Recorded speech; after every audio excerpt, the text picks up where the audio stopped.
Das hier ist Jesus Christus. Dornenkrone, rote Tunika, der Blick gesenkt, gemalt um 1930 in einer kleinen Kirche in Nordspanien. Und das hier ist dasselbe Bild. 2012. Schau es dir an. Das Gesicht ist rund geworden.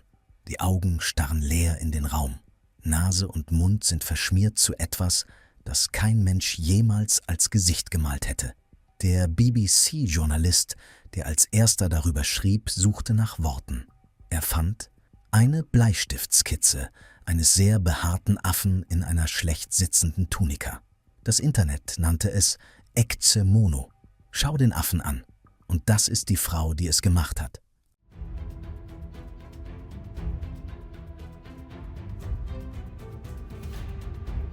»81 Jahre alt, Witwe, Kirchgängerin seit Jahrzehnten. Sie wollte helfen. Borja, Spanien, 21. August 2012. Die Mitarbeiter der städtischen Kulturbehörde betreten das Santuario de Misericordia. Routinekontrolle. Sie stehen vor dem Fresko und sie verstehen nicht, was sie sehen. Erst denken sie, Vandalismus. Jemand hat das Bild absichtlich zerstört. Sie rufen die Polizei. Sie reden über Strafanzeige. Sie fotografieren den Schaden und schicken die Bilder an die Lokalpresse. Die Lokalpresse stellt sie ins Netz. In 48 Stunden haben diese Bilder 50 Millionen Menschen gesehen. In 48 Stunden ist eine Frau, die ihr ganzes Leben lang nicht über die Grenzen eines kleinen Dorfes in der Provinz Zaragoza hinausgedacht hatte.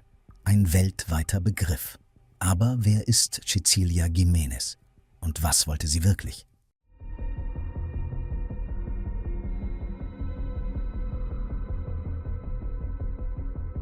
»16. Juni 1931. Borja, Provinz Zaragoza. Cecilia Giménez wird geboren. Sie wächst in diesem Dorf auf. Sie arbeitet in einer Bar. Sie zieht 2 Söhne groß. Einer von ihnen leidet an einer schweren Muskelkrankheit. Sie malt seit Jahrzehnten. Landschaften, Stillleben. Gelegentlich restauriert sie in örtlichen Kirchen kleine Bildchen, religiöse Motive, die verblasst sind oder kleine Schäden haben. Nichts Großes. Pinselkorrekturen. Das ist ihre Welt. Und dann ist da das Fresko. Elias García Martínez hatte es um 1930 gemalt. Er war Professor an der Kunstakademie Saragossa. Kein bedeutender Künstler, aber Borja war sein Urlaubsort und die Kirche war sein Geschenk an das Dorf. Er malte es in 2 Stunden. Er schrieb darunter, das ist das Ergebnis von 2 Stunden Hingabe an die Jungfrau der Barmherzigkeit.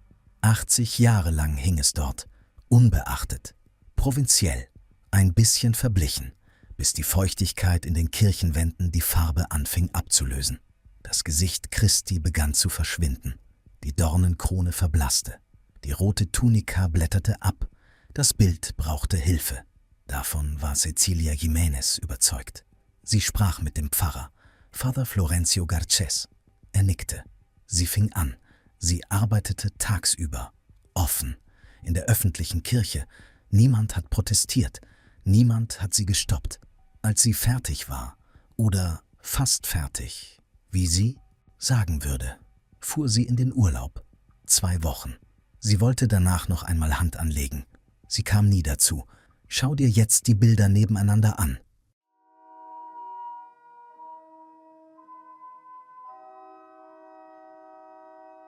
Links das Original, ein klassisches Christusgesicht, inspiriert von den Barockmeistern. Nichts Besonderes, aber korrekt, proportioniert, wiedererkennbar. Rechts Cecilias Version. Der Kopf ist rund, fast kreisförmig, als hätte sie die Form des Gesichts neu erfunden, ohne jemals studiert zu haben, wie ein Gesicht gebaut ist. Die Augen liegen zu weit oben. Sie haben keine Tiefe. Sie starren. Die Nase ist ein dunkler Strich. Der Mund ist eine Art Grimasse. Die Haare sitzen wie eine Haube. Der Hals, schau auf den Hals. Die ursprüngliche Dornenkrone saß wie ein Kranz auf dem Kopf. Cecilias Krone sitzt wie eine Mütze. Zu eng, zu dick. wie gemalt von jemandem, der eine Krone noch nie aus der Nähe gesehen hat. Aber jetzt, schau auf die Tunika, schau auf die Schultern, dort hat sie tatsächlich Struktur, hinzugefügt, Falten, Tiefe, als hätte sie das richtige Gefühl gehabt, aber im falschen Teil des Bildes. Die Kunstkritikerin einer spanischen Zeitung schrieb, es sieht aus wie der Versuch, Rembrandt zu kopieren, von jemandem, dem man 1 Stunde lang Bilder von Rembrandt gezeigt und dann die Augen verbunden hat. Und dann begann das Internet.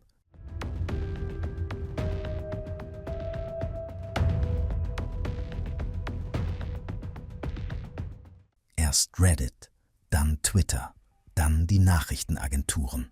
Das amerikanische Satiremagazin The Onion schrieb eine Meldung. Der Conan O'Brien-Sender widmete dem Bild ein Segment. Saturday Night Live machte Witze darüber. Schau dir die Memes an, in Dutzenden Sprachen. Cecilias Christus in der Mona Lisa, in Edvard Munchs Der Schrei, als Andy Warhol Siebdruck, als Klimt-Figur. Das Gesicht dieses Freskos wurde in die Kunstgeschichte hineinkopiert, in jedes bedeutende Werk, das jemand einfallen wollte. Der Guardian-Journalist Jonathan Jones schrieb damals, Martinez war kein großer Künstler, sein Ecce Homo war kein Meisterwerk. Aber Cecilia Giménez hat sein Bild berühmt gemacht, weltberühmt. Er meinte es als Ironie. Er ahnte nicht, wie recht er hatte.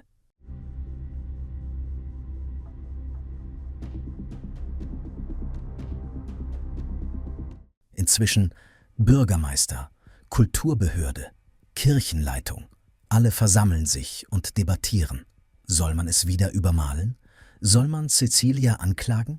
Soll man das Bild schützen? Der Pfarrer glaubt anfangs, es muss weg, abdecken, wiederherstellen. Die Familie von García Martínez droht mit Klage. Sein Enkel hatte kurz vor dem Vorfall noch Geld für eine professionelle Restaurierung gespendet. Zu spät. Und Cecilia? Cecilia liegt in ihrem Haus neben der Kirche. Wochenlang kommt sie kaum heraus. Sie weint. Sie verweigert das Essen. Sie verliert 6 Kilo. 1 Jahr später sagt sie einem spanischen Sender, zuerst war ich sehr krank. Es war einfach furchtbar. Ich sah die Kameras und hatte große Angst. Ich fragte mich, warum das ausgerechnet mir passieren musste, obwohl ich es doch mit so guten Absichten gemacht hatte. Du dachtest, das ist die Geschichte einer Frau, die etwas zerstört hat. Falsch. 1 Jahr nach dem Skandal. Borja hat ein Problem. Das Dorf hat 5000 Einwohner. Es hatte 6000 Touristen pro Jahr. Weinberge. Eine Burg aus dem 16. Jahrhundert. Das war der Ruhm von Borja. 2013. 40.000 Besucher. Aus aller Welt. Sie kommen wegen Cecilia. Die Kirche fängt an, Eintritt zu nehmen. 1 Euro, dann 3 Euro. In den ersten 4 Tagen nach Bekanntwerden des Skandals nimmt sie 2000 Euro ein. Bis 2023 hat Cecilias Fresko der Kirche über 600.000 Euro eingebracht. 600.000 Euro für ein Fresko, das in 2 Stunden gemalt wurde und das niemand in 80 Jahren angeschaut hatte.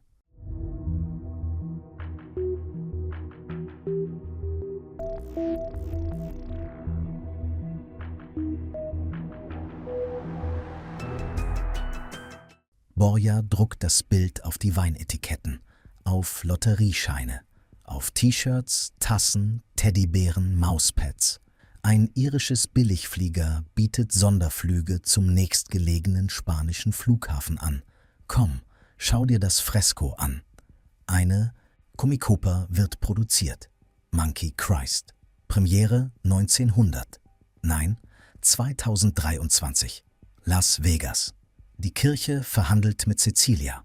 Sie bekommt 49% der Merchandising-Einnahmen. Der Rest geht an die Familie von García Martínez. Sie nimmt das Geld und gibt es weiter. Für Muskelkrankheitsforschung. Für ihren Sohn. 2016 eröffnet Borja ein eigenes Interpretationszentrum, ausschließlich gewidmet dem berühmtesten Desaster der Kunstrestaurierung. Der Guardian-Journalist, der das Bild einst als Fehler beschrieben hatte, kam zurück, schrieb neu darüber und stellte die Frage, was ist das eigentlich? Ein Unfall? Ein Kunstwerk? Etwas dazwischen? Forbes schrieb, die unbeholfene Restaurierung zeigt die unverfälschte Vision einer Frau von ihrem Retter, unkompromittiert von Schulbildung. Schau noch mal hin, das runde Gesicht, die starren Augen, die merkwürdige Krone.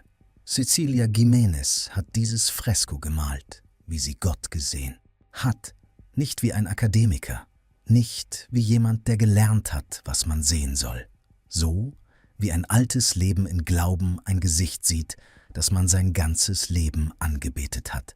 Das ist der Grund, warum niemand aufgehört hat hinzuschauen. 29. Dezember 2025. Borja. Cecilia Giménez stirbt, 94 Jahre alt. Sie lebte bis zuletzt in einem Pflegeheim direkt im Dorf neben der Kirche. Der Bürgermeister schrieb auf Facebook, ihre grenzenlose Großzügigkeit zeigt sich in allem, was wir dank des Ecce Homo erreicht haben. Das Fresko hängt noch dort, unberührt, hinter einer kleinen Schranke mit Eintrittskarte. Und irgendwo in der Kirche hängt auch das Original, das echte, das Gemälde von García Martínez, unberühmt, unbeachtet, genau wie vor 2012. Niemand zahlt dafür Eintritt.